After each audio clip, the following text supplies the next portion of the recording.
Thanks to the organizers for inviting me. It's a pleasure to speak here, and thank you all for being here. So I am mainly working in coarse geometry.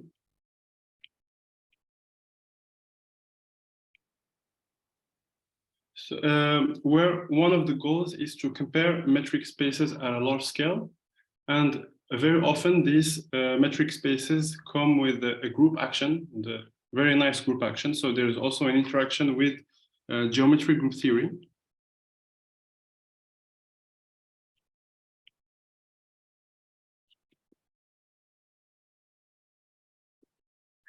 So my goal for this talk is, given two metric spaces X and Y,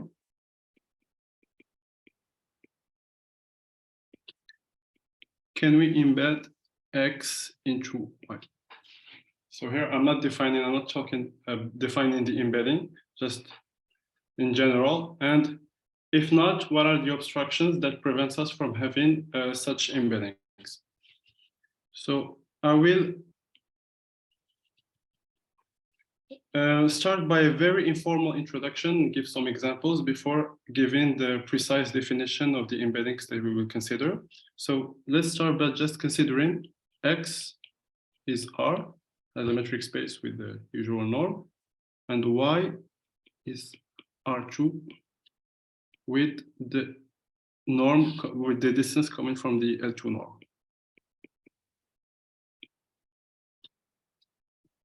And we just consider a Lipschitz map from R to R2.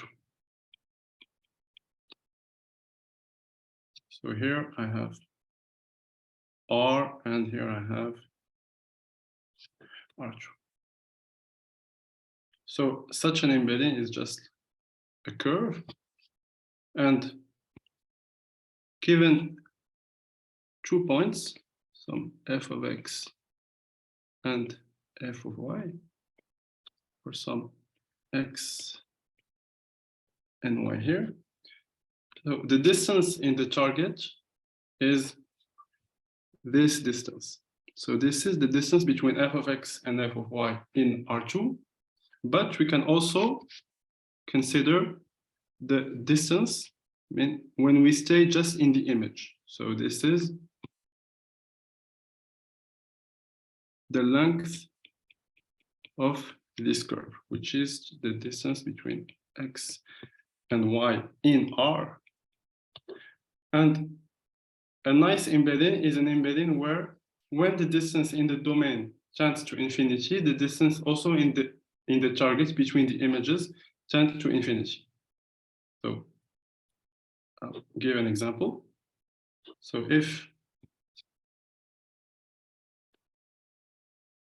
again in R2, and I consider this embedding.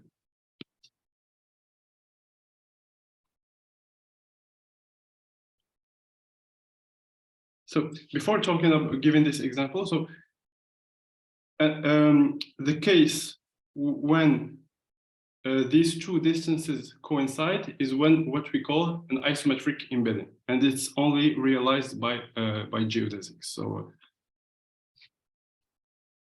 So this is a geodesic where when the distances coincide.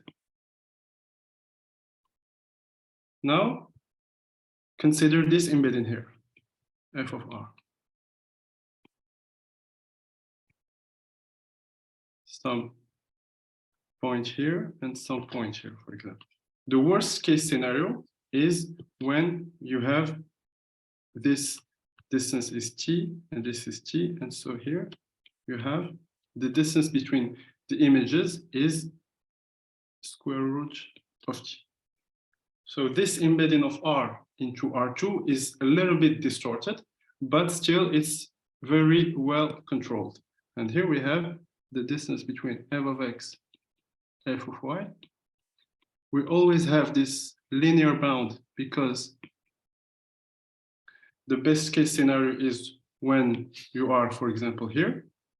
So we have equality, or here.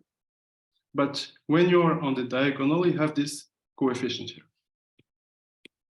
And so here it's 1 over square root of 2, distance between x and y. I'll give another example. So consider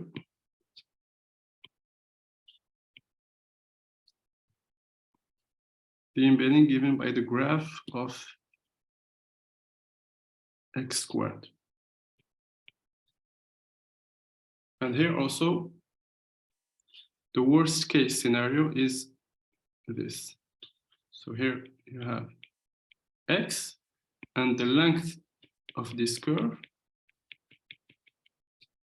is approximately x squared. And so the distance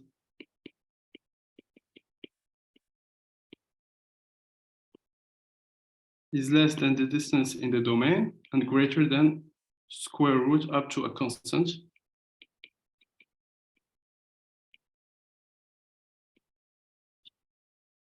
So here we no longer have this linear control, but still we have a control by a square root of t function.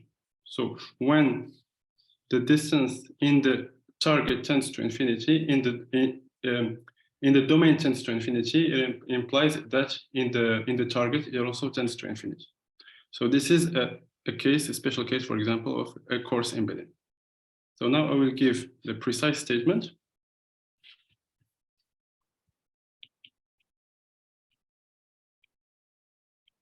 It goes back to Gromov.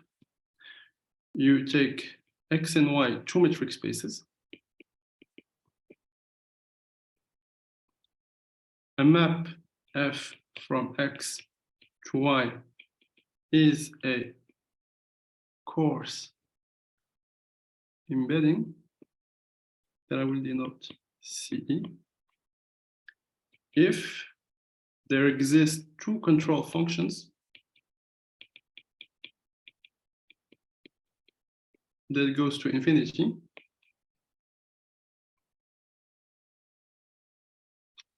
and we can control the distances like we saw before.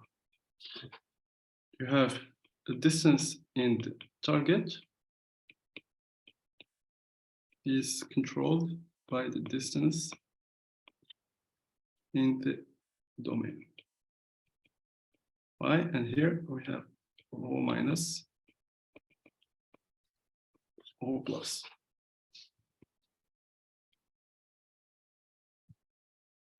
And when these control functions minus O plus are affine in like an AX plus B, F is called a quasi-isometric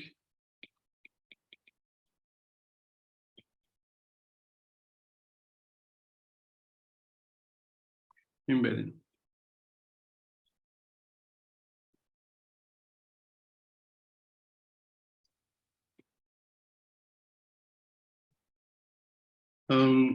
So I give more examples.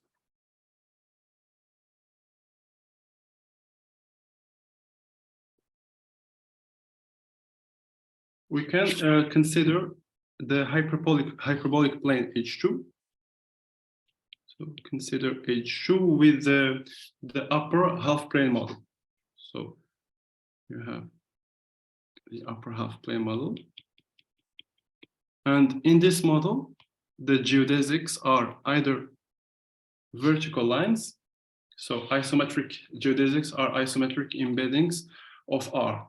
So these are either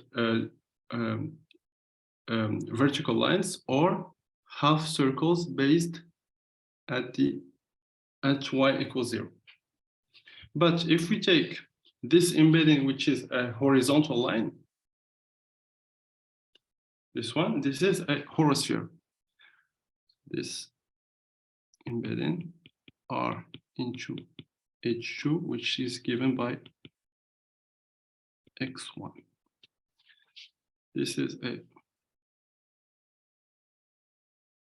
sphere, and it is exponentially distorted, because if I take 2 points here that differs with a coordinate x by some d, the geodesic that joins these 2 points, it's almost like a half circle, and it has length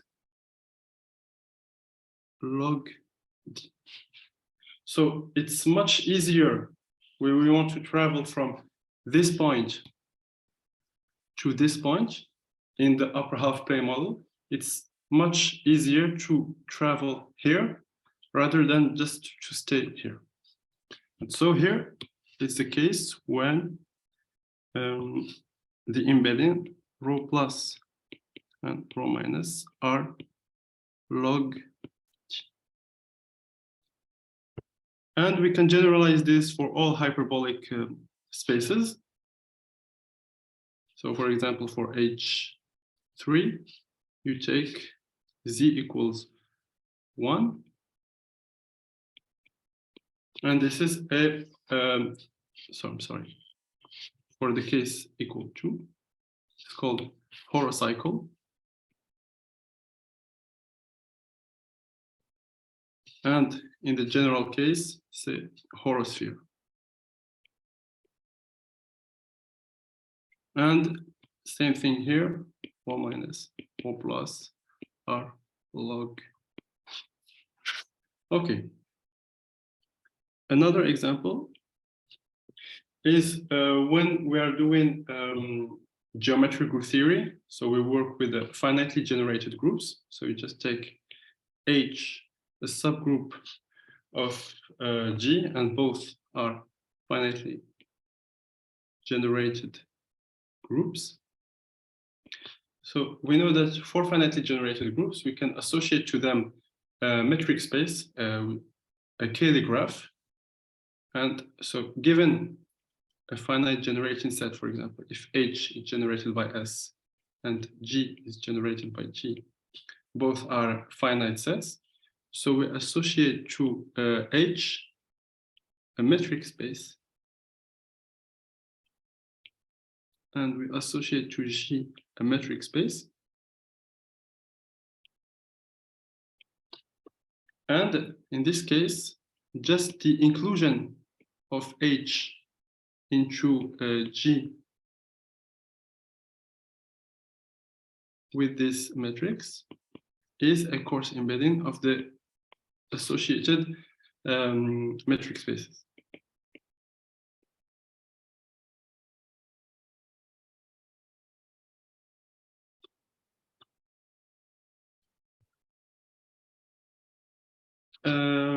Let's also say that these coarse embeddings, they appear in many other areas, like in the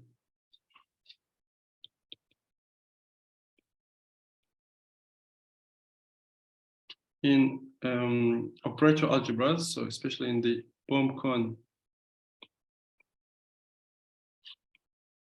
conjecture.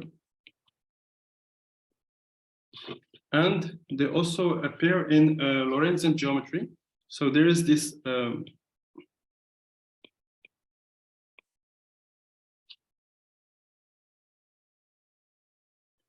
thanks to an observation by Gromov, which is the following: given a compact Lorentzian manifold of dimension n+1, then the isometry group,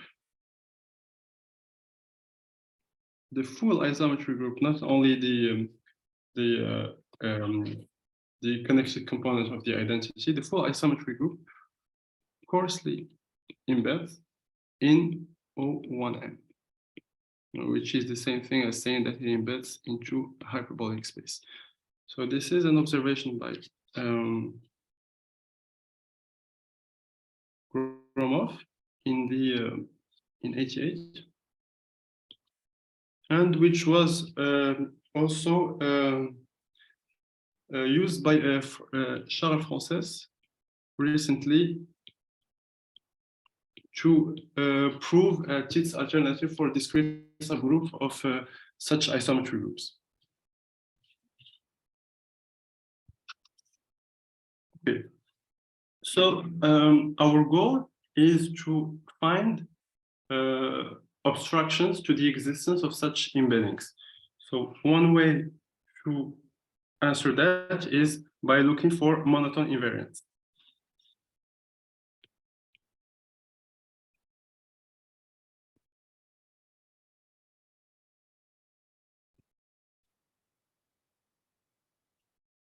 So monotone invariants, so these are invariants such that if X has some property P and X coarsely embeds into Y, then Y has this property P. So we're looking for properties like that. So the first one is the volume growth. So we can take X to be a nice metric space. So for example, we can either think of a nice Riemannian manifold or a finitely generated group or Cayley graph of a finitely generated group. Have a metric space, and for all R, I'll take a small r.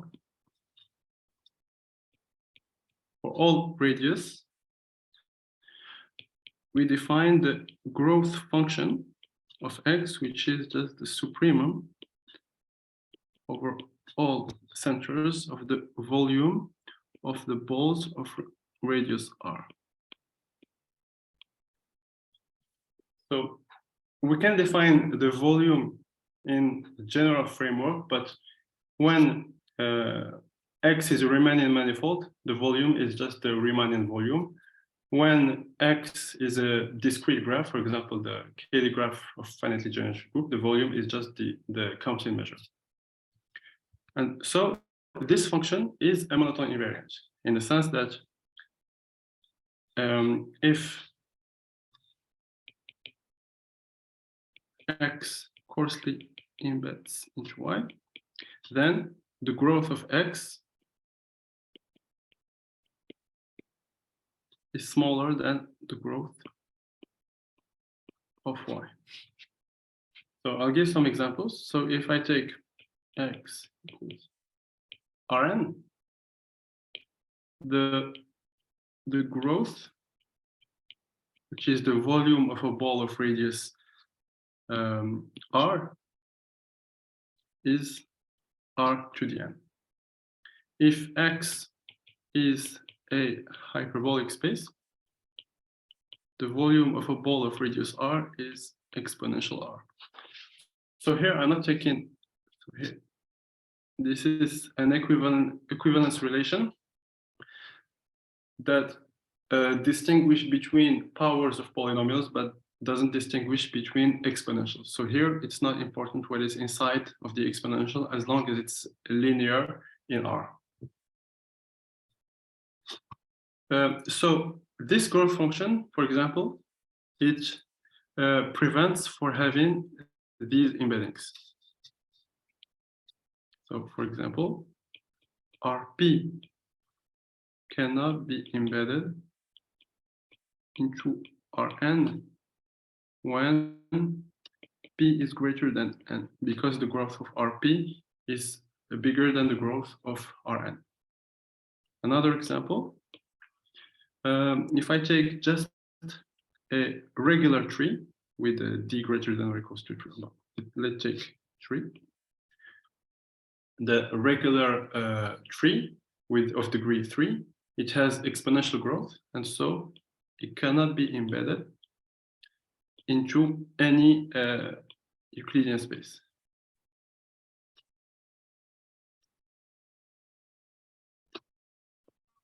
And same thing for hyperbolic spaces. Since they have exponential growth, they cannot be embedded into spaces of polynomial growth. So they do not embed into Rn for any. Okay, so this is the first invariant. Another one is the asymptotic dimension.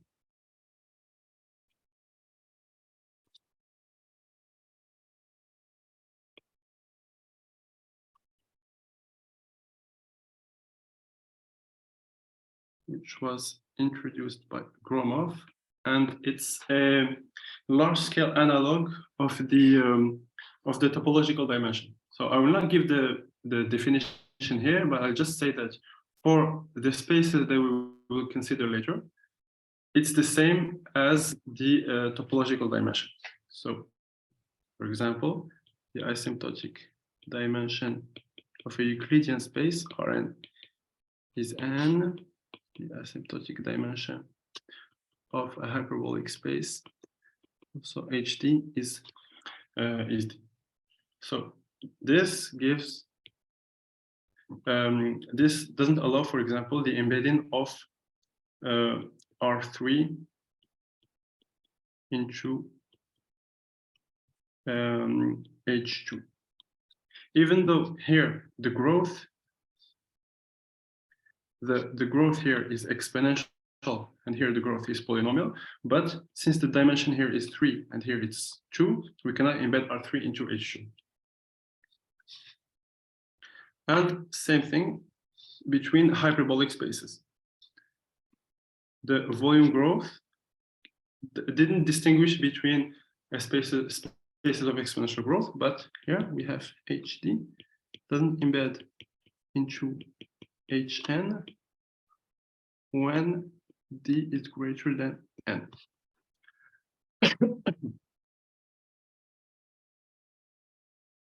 I'll give a third and last monotone invariant, which is the separation profile.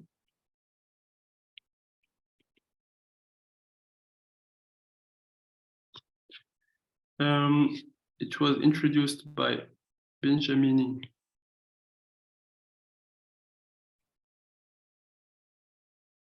Schramm and Timor,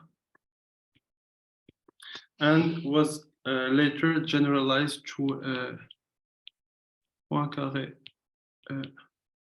profiles by Hume, Mackay, and Tessel. And they measure, in a sense, the connectedness of a space.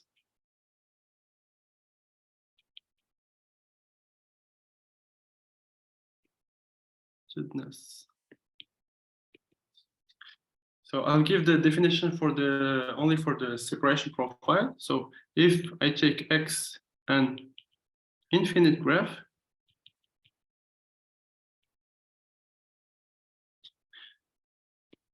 and for n, for an integer, we define the separation function. Here is just the supremum among all the graphs, the subgraphs of size less than n, of the minimum number of vertices that we have to delete to cut the graph into two pieces. It's number of vertices in the subgraph A needed to be removed in order to cut it into connected pieces of size n over 2. So I'll give an example. So here I defined the separation only for graphs, and for any metric space, we define the separation as the separation of a graph which is quasi-isometric to our space. So for example, for Rn, to define the separation for Rn, we take the graph, the lattice, the integer lattice Zn. So for example, for Z2, the worst case, which means the subgraph of size n that's the hardest to cut into two is just the square. If I take a square side length, square root of n, square root of n here, so that A has size n, to cut it into two, we have to remove this subset, which has size square root of n. So the separation in Z2 is the same thing as R2, n is square root of n. And more generally, separation in Rn, no, Rd is n to the d minus 1 over d. A separation for H2 n is log n. This is for H2, and for HDN is n to d minus 2 over d minus 1. Okay, last example is for if I take a product, if I take just the tree, it's not very interesting because you can just remove a finite number of sets to cut just one point to cut any set into two. But in a product of two trees, the separation here is n over log n. So this implies, for example, that if I take product of two trees, when I take T is in general T3, but all the regular trees are quasi-isometric, so it's not important the degree. You just take 3. This space cannot be embedded into any HM or any integer. Since here the separation is n over log n is greater than n to the d minus 2 over d minus 1. Here I take d. Okay, so this is just a brief overview of the known monotone invariants that give obstructions to coarse embeddings. And now I will talk about the spaces that we will consider in this talk. So yes. All of these invariants are invariants of quasi-isometric embedding. Yes, they're invariant under quasi-isometric, and they are monotonous under coarse embedding, which means that if x embeds into y, the profile of x is smaller than the profile of y. Same thing. Sorry? I think. Okay, I think there is a problem with the separation of HD. If you put d equal 2, you have No. Yes. Here it's because there is two cases when it's 2 and when it's greater than here for because H2 is just a special case. It's not the same thing. But for Rn it was generalized. For Rn it works for any d. For Rn it works for any d. Yes. Thank you. Here, when we replace if for Rn by d equal 2, we get 1 over 2. It's the case for Z2.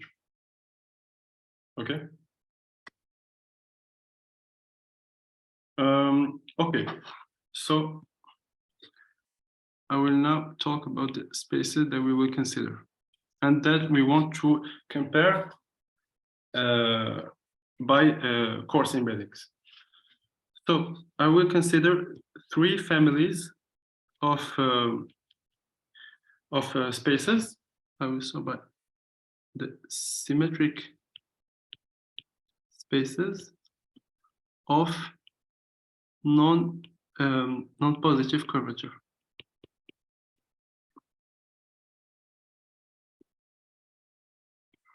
So these are Riemannian manifolds with a lot of symmetries. I mean, the isometry group here is a Lie group, and they have the form Rn. So I took non-positive curvature to allow a Euclidean factor. So it's Rn times a symmetric space of non-compact factor.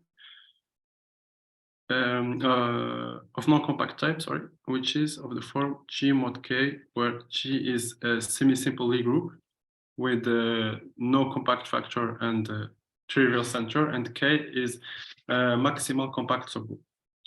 So for those who are not familiar with symmetric spaces, we can just think of hyperbolic spaces. For example, hyperbolic spaces or products of hyperbolic spaces. It's not necessarily the same n here. And if you're familiar with symmetric spaces, you can consider, for example, the symmetric space of SLN, R, etc. A second family of spaces that we consider are Euclidean buildings.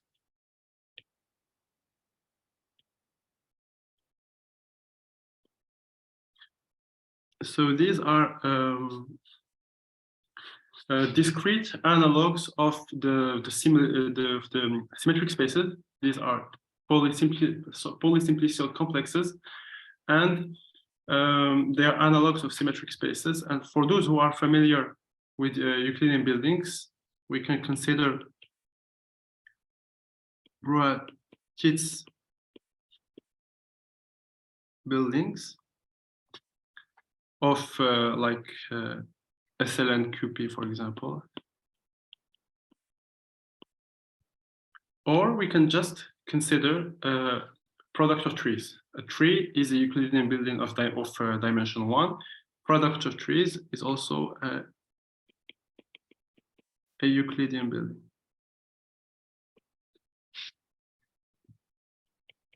And more generally, we can consider proper co-compact cat-0 spaces. So here, proper means that closed balls are compact. Co-compact means that the isometry group of X acts in a co-compact way. And cat-0 is a condition of non-positive curvature.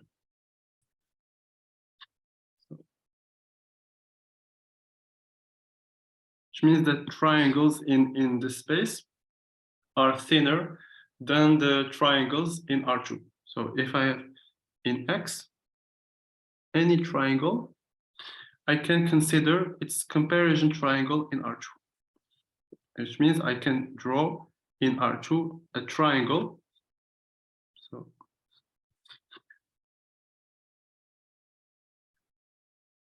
a geodesic triangle in X, which means that a geodesic segment here. And I can always find a triangle in R2 with same side length. And the cat-0 property means that if I take this point, which is this point here, and I go a distance, this distance, like say until here, and I take till here, and I take the corresponding points in R2, which is this point, such that I have this one is equal to this one, and this side length is equal to this side length, it implies that the distance, this distance here, is smaller than this distance here. It's a little bit small. Maybe I would do this again. So you draw a triangle in X, and you draw its comparison triangle in R2. You take a point, 3 points here, such that this distance is equal to this distance, and this one here is equal to this one. And when you compare in the inside of the triangle, this distance is smaller than this one.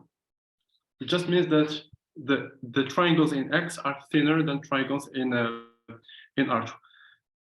And for example, symmetric spaces and Euclidean buildings, they are at 0.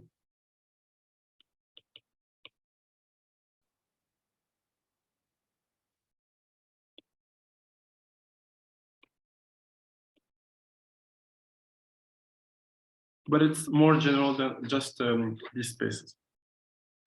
Okay, to sum up, for the rest of the talk, when I talk about symmetric spaces, we can just consider products of hyperbolic spaces. And when I talk about Euclidean buildings, we can just consider products of trees for the rest of the talk, for those who are not familiar with these spaces. And so we want to compare these spaces with respect to their rank. So this one important feature that I will introduce. So given a metric space,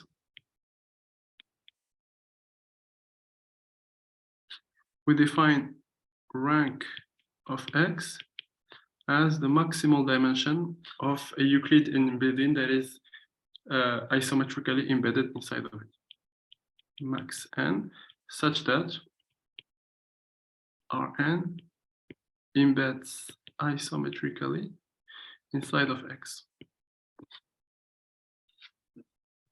I will give some examples.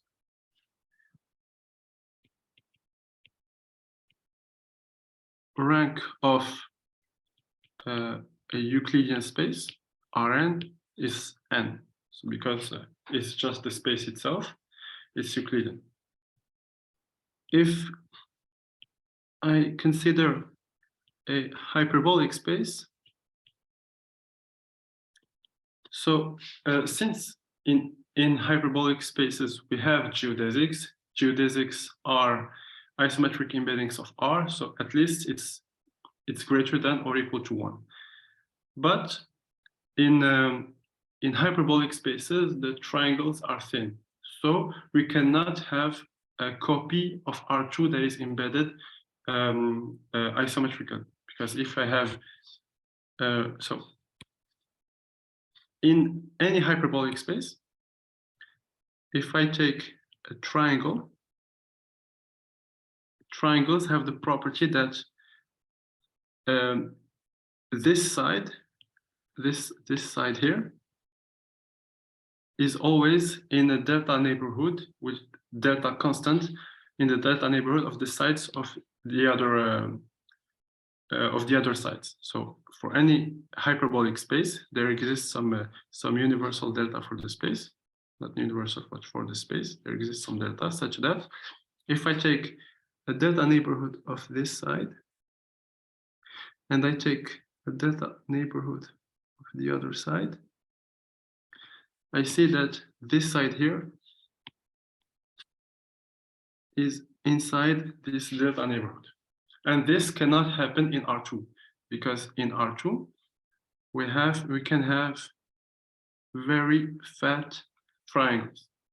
And so if I draw this neighborhood and this neighborhood, we will always have points here that are very far from the other sides.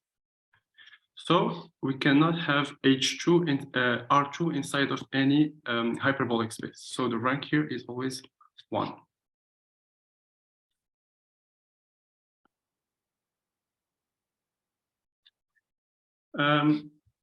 For a building, for example, for products of trees, the rank is just the number of, is just the dimension. And for product of trees, it's just the number of product factors, of the factors.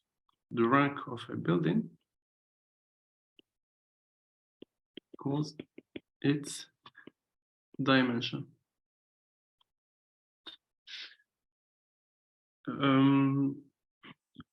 For a special case of symmetric spaces, so if I take the symmetric space of SLN,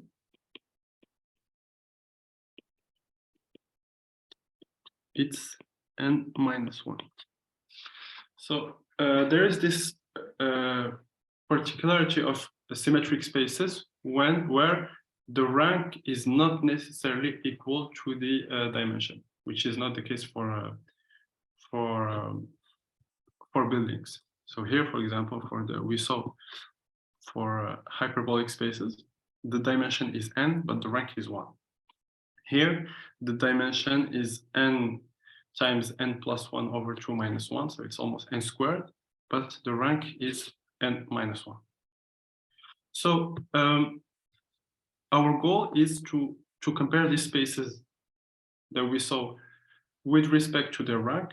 I mean, the implicit question is the rank a monotone invariant under coarse embeddings? And before looking at coarse embeddings, let's look at quasi-isometric embeddings, which is a more restrictive case. So the quasi-isometric case. And for this case, there is a theorem by Anderson Schroeder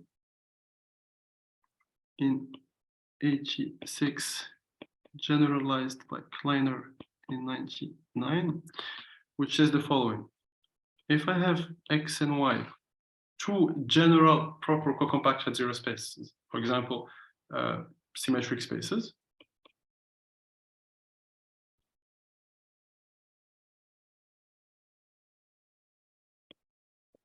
cat 0, if X embeds into Y, then the rank of X smaller than the rank of Y.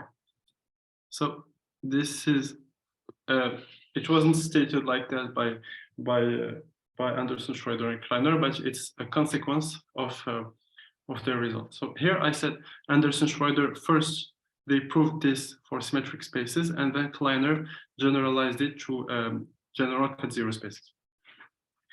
So the question is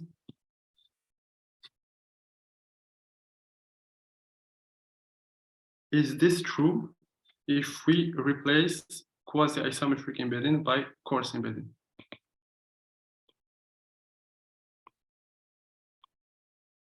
What about coarse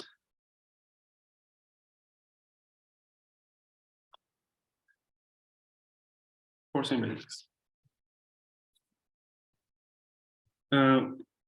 I mean, is the rank still monotonous under coarse embeddings? And here we saw in the first examples of the talk that for coarse embeddings we have a counterexample.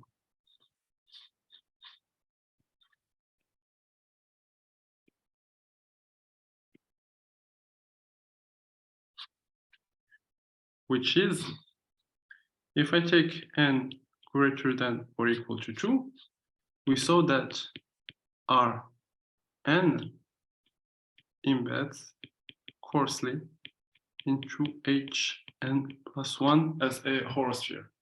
And the rank of the domain here, the rank is n, and here the rank is 1. So the answer is clearly no for coarse embeddings, especially because we have this problem with the Euclidean factor. And more generally, if Z is a symmetric space,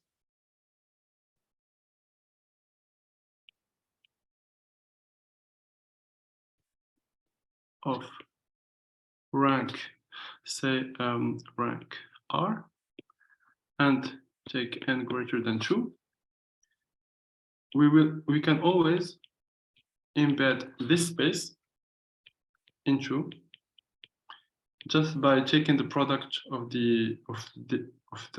this Horace embedding with the identity into Hn plus 1 times Z. And here the rank is n plus R, and here the rank is 1 plus R. So as long as we have this Euclidean factor in the domain, there is a problem, because the Euclidean factor here, this Rn, can be sent into dimension 1, into a rank 1. So we can ask now another question: what happens when there is no Euclidean factor?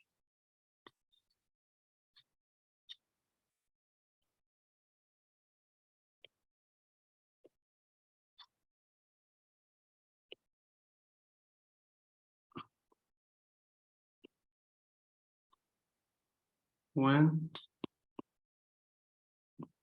there is no Euclidean factor, I mean in the domain. And we can also ask what happens when there is a Euclidean factor, but only of dimension 1, because here, when n is equal to 1, there is no contradiction, because R can be embedded into Hn plus 1, and they have the R can be embedded in a hyperbolic space, and they have the same rank. And same thing when there is Euclidean factor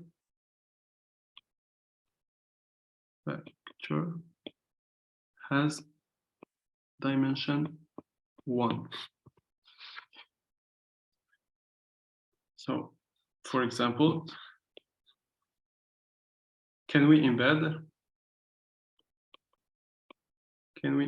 SL4R over SO4R, which has rank 3? Can we embed it into a space of rank 2? For example, Hn times Hv. Or can we embed this space here with Euclidean factor 1 into, so when I say embedding, it's always coarse embedding, into a symmetric space of SL3R.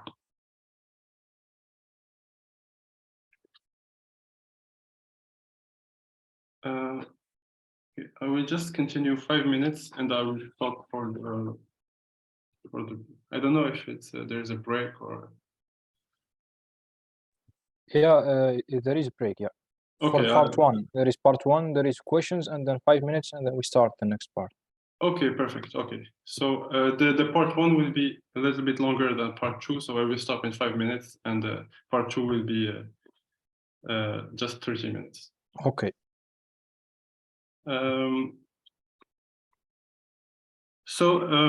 Now to answer this question, we have some tools. We have these monotone invariants, and let's see if these invariants can answer the question.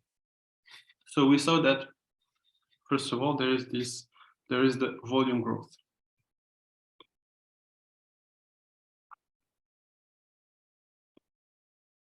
But we saw that the volume growth, the problem with this invariant is that it cannot distinguish between spaces of exponential growth. So it's very efficient between the spaces of polynomial growth, and to compare spaces of polynomial growth and spaces with exponential compared to polynomial. But when both spaces have exponential growth, nothing can be said. And all the spaces here that we consider, they all have exponential growth. So the volume growth cannot say anything. The asymptotic dimension,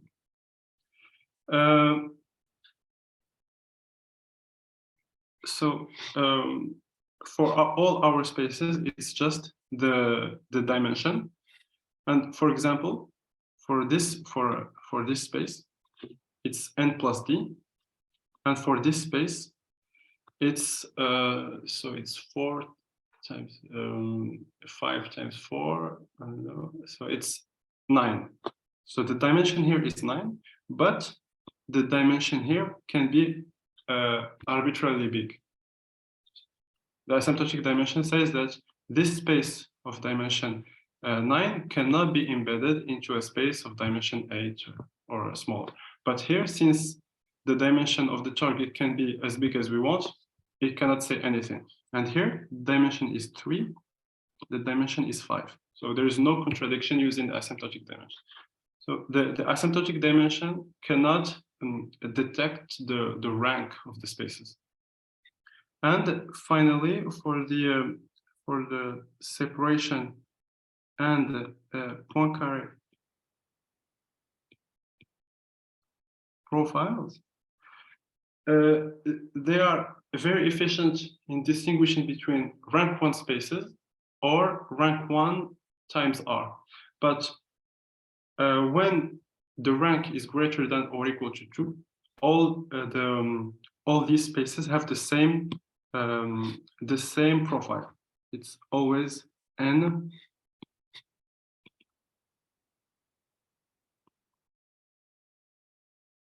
which is n over log n. So these 3 invariants, they cannot say anything about whether there is or not an embedding, whether there is an embedding with respect to the rank, because they don't detect the rank. But thanks to the invariants that we will see later, and which are the homological affine functions and some ideas of Gromov, we can show that actually the rank is monotonous under coarse embedding, which I will state right after the break. Okay, thank you very much for this nice presentation. Now we will